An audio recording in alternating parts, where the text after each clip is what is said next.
Merci d'être avec nous pour ce numéro de Business Café. Pour vous, nous avons l'honneur d'être avec M. Kassi Assemian, éditeur, libraire, fondateur de Aniboué. Avec lui, nous allons chercher à comprendre comment entreprendre aujourd'hui avec ce chapitre de notre histoire qui est la colonisation et l'esclavage. Bonjour M. Kassi.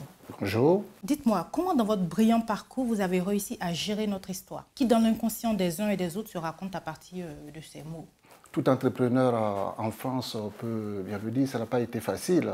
À la fin de mes études, à la fin des années 70, à chercher à devenir salarié comme de nombreux étudiants qui viennent ici étudier et puis après qui cherchent le statut de salarié.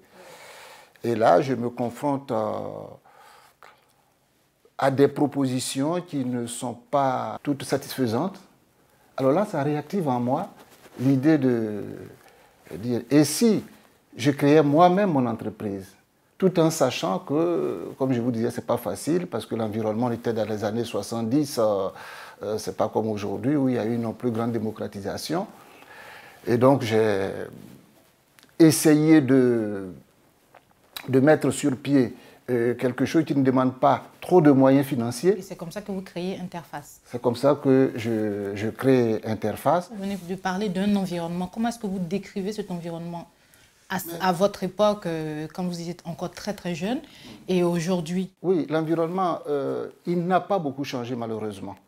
Parce que le regard que les Français ont sur les étrangers n'a pas beaucoup évolué. Vous savez, quand on a eu le passé, les gens qui ont eu des colonies, les gens qui ont mis en esclavage d'autres peuples, dans leur tête, même à leur corps défendant, je ne veux pas dire qu'ils sont des racistes, mais à beau faire tout ce qu'ils veulent, il y a un petit fond qui reste. Le regard qu'on jette sur le noir, on l'a eu hier comme esclave. Et moi, plusieurs fois, j'ai entendu dans les villes, dans les grandes villes, parce que je suis intervenu que dans des grandes villes, malheureusement, et dans ces grandes villes-là, j'avais affaire à des sénateurs, à des députés, à des décideurs. Il leur est arrivé plusieurs fois de s'énerver, de dire, mais si vous savez tant, pourquoi les vôtres dorment encore dans les arbres?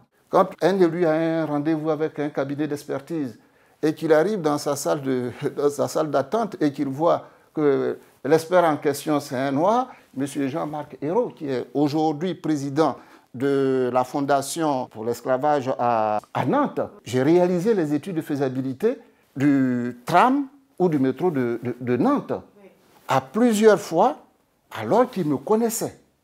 J'ai été présenté par un député socialiste comme lui-même. À plusieurs fois, il m'a demandé, alors, vous représentez votre patron? Ou alors, mais alors quand est-ce qu'il a... Vous voyez? Est-ce que nous, en tant qu'Africains aussi et Afro-descendants, on n'a pas aussi ce problème de dire que tout ce qu'on fait, on le juge par rapport à la valeur de l'autre? Mais nous sommes un peu obligés. Mais tous on n'a pas tous la même réaction. Il y a des Africains qui sont très au-dessus. Je pense qu'aujourd'hui, ce complexe-là, chez les Africains, sinon ils n'oseraient pas entreprendre ici. Beaucoup d'entre nous, en tout cas beaucoup, ont surmonté ce complexe d'infériorité, et comme chez l'autre aussi, le complexe de supériorité. Ce traumatisme que les Africains ont vécu, est-ce que vous pensez que ça a un impact encore sur le continent même? Oui, ça a un impact.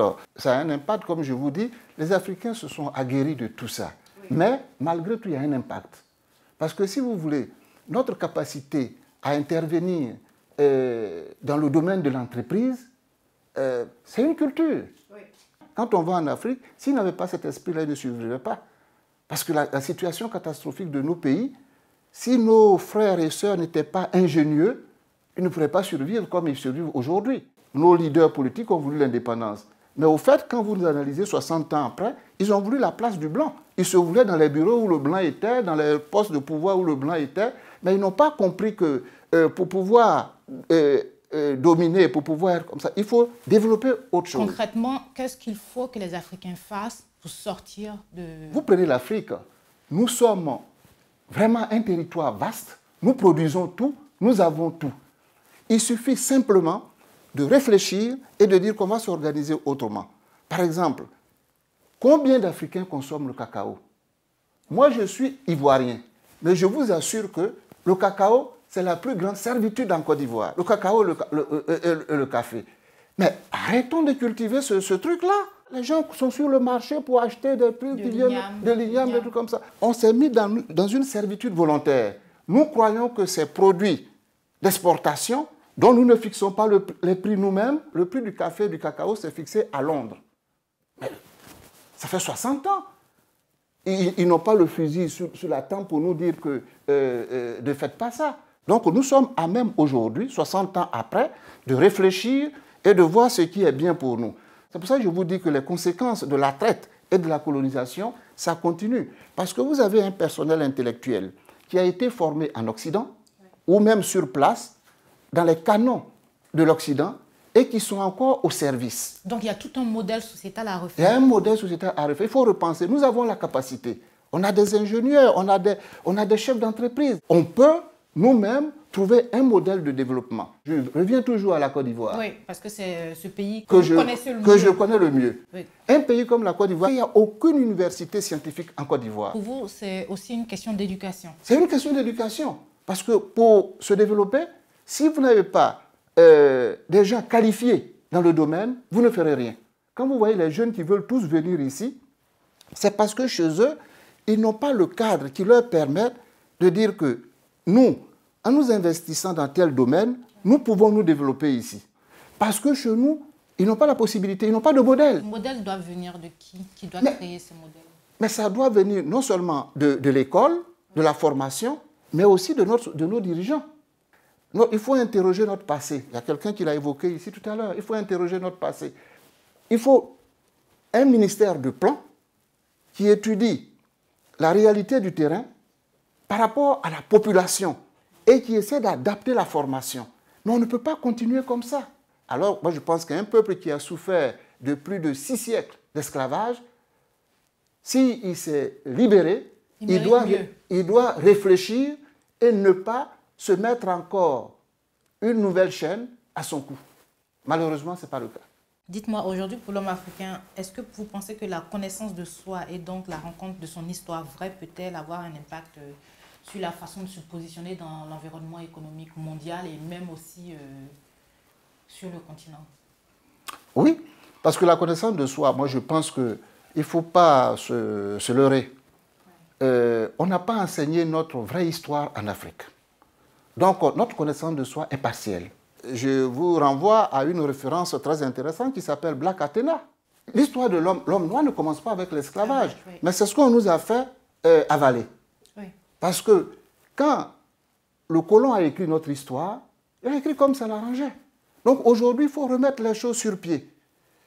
Et cette remise sur pied nous permet de nous retrouver nous-mêmes, de recomposer notre être profond. Et donc, il faut, pour se connaître, il faut connaître son histoire. Quand on connaît son histoire, quand on la maîtrise, ça développe beaucoup de choses. La confiance en soi. Pour nous, aujourd'hui, hommes noirs, l'estime de soi est prétentieuse ou alors c'est une question de survie? Non, elle n'est pas prétentieuse. Quand on a eu l'histoire que nous avons eue, c'est tout à fait légitime. Seulement, il ne faut pas confondre l'estime de soi et de la fausse prétention. C'est-à-dire que l'estime de soi, c'est une démarche dans laquelle l'homme doit sortir fort, bâtir un être capable psychologiquement de réagir à l'environnement. Ce n'est pas parce que nous avons subi ces séquelles que nous avons évoquées tout à l'heure qu'aujourd'hui, si on arrive à passer de l'autre côté de la barrière, c'est-à-dire que si on s'en sort économiquement mieux, on va se surévaluer. Parce que non, il ne s'agit pas de ça. Il s'agit de reconnaître sa juste valeur en connaissant de tous les éléments que nous avons pour maîtriser, pour dominer notre environnement, de savoir trouver sa place. Par exemple, je vois une certaine jeunesse qui est à la recherche d'un passé glorieux de l'Afrique et je me confronte souvent à des frères qui restent dans cette dynamique-là de ressasser toujours le passé glorieux de l'Afrique. Je leur dis toujours, c'est une erreur. Aujourd'hui, nous sommes un peuple de la défaite. Nous devons relever la tête pour aller vers une nouvelle victoire. Ne nous contentons pas des victoires passées. Si le passé gouvernait notre présent aujourd'hui, l'Afrique, on ne serait pas au bord du précipice comme on est aujourd'hui en Afrique. C'est parce que, très souvent, nous nous trompons de chemin. Qu'est-ce qui, en ce moment, comme actualité, vous vient tout de suite, que vous avez envie de citer? On parlera de la production intellectuelle. La production intellectuelle africaine aujourd'hui progresse. en tout cas africaine et noire en général, parce que pour moi, je ne peux pas dissocier l'Afrique de sa diaspora, ce que moi j'appelle de ses dispersés. Les dispersés africains et les Africains, je pense qu'aujourd'hui, dans le domaine intellectuel, il y a vraiment une poussée au niveau, une prise de conscience. C'est-à-dire que la production intellectuelle en matière de livres est conséquente. Sinon, tout ce que nous évoquons, notre histoire, la réécriture de notre histoire, il y a des frères qui l'ont tenté. Même si ce n'est pas énorme, mais ça existe. Donnons-nous simplement le mal de prendre connaissance de tout ça. Merci, M. Kassi, d'avoir honoré notre plateau. C'était Business Café, votre émission consacrée aux acteurs économiques du continent africain et celle de se disperser, comme l'a dit M. Kassi. Pour participer à l'émission, contactez-nous par mail sur contact@lesfilmsawale.fr. Je vous remercie. Merci, M. Kassi. Merci.